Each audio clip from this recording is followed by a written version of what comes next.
Cell phones and social media are new to us. There is debate on whether parents should monitor their children's social media life.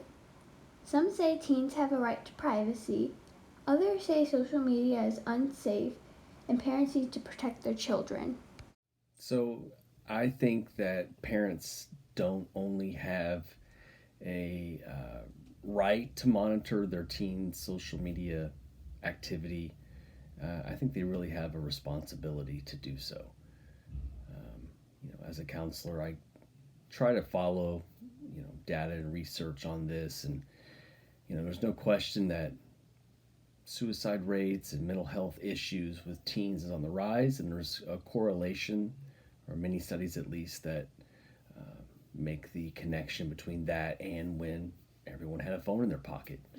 The way I feel about being monitored and tracked is it feels really uncomfortable and like I don't have trust, and it just kind of hurts a little bit that the people that are tracking me or listening to every move don't trust me, and it hurts, obviously. They need to be able to recognize when things are not going well on especially social media sites, like if there are bullies or if there is gossip or if there are other things that are not appropriate. They need to be able to recognize that and hopefully talk with their parents or talk with an adult about it. Dr. David Hill wrote in the March 2020 edition of Pediatrics in Review, 82% of parents reported high awareness of the contents that their child sees on television. 56% report high awareness of online video content, and only 40% report high awareness of social media exposures. Do I think it's an invasion of privacy? Most of the time, yes, it is. It can be annoying whenever parents just go through your phone without asking for permission.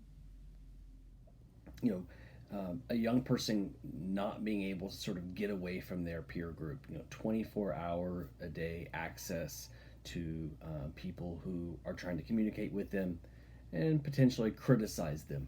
I think that's a danger. Of course, there are, adults in this world who have maybe not so great intentions. I'd say when it comes to monitoring and tracking, I'm kind of leaning more towards it's not cool.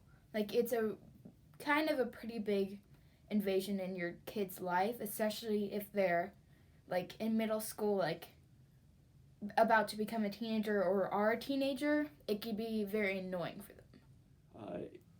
Looking at tweens from 8 to 12 and teenagers from 13 to 18 anyway, about 95% have a cell phone. And 45% say that they are connected almost all the time. Dr. David Hill wrote in the March 2020 editions of Pediatrics in Review, between 10% and 40% of children report an experience with cyberbullying. Compared with in-person bullying, however, it is much less clear online who the bully is and who the victim is. I definitely think there are a few, because for example, if your parent is tracking you, that means other people can track you as well, which we already know, but it just makes it, puts a light on it more. There was an astonishing study so this was about correlations between rises in social media use in an individual and the likelihood of suicide in teenage girls. And in the study population, the likelihood with heavy social media use onset was a 30% rise in teen suicide. Not attempts, but actual suicide. This is just astounding. Privacy, I think if your parents are, monitoring what you get to watch, what you get to see, to an extent, obviously, it is wrong because that's your creative privilege. That's what you like to do, and I think you should be able to pick what you want. But as long as you're making good choices, I think your parents should be able to trust you as a teen to do what you please on social media. Mr. Zuckerberg, do you believe your product can be addictive? We certainly do not design the product in that way. We design the product to be as useful and meaningful as That's possible. not my question. My question is that there seems to be an ample body of growing medical evidence that social media sites have an addictive nature to them. While there are opposing views on parents' role in monitoring teen social media usage, there's no question that it is here to stay and it's affecting our lives.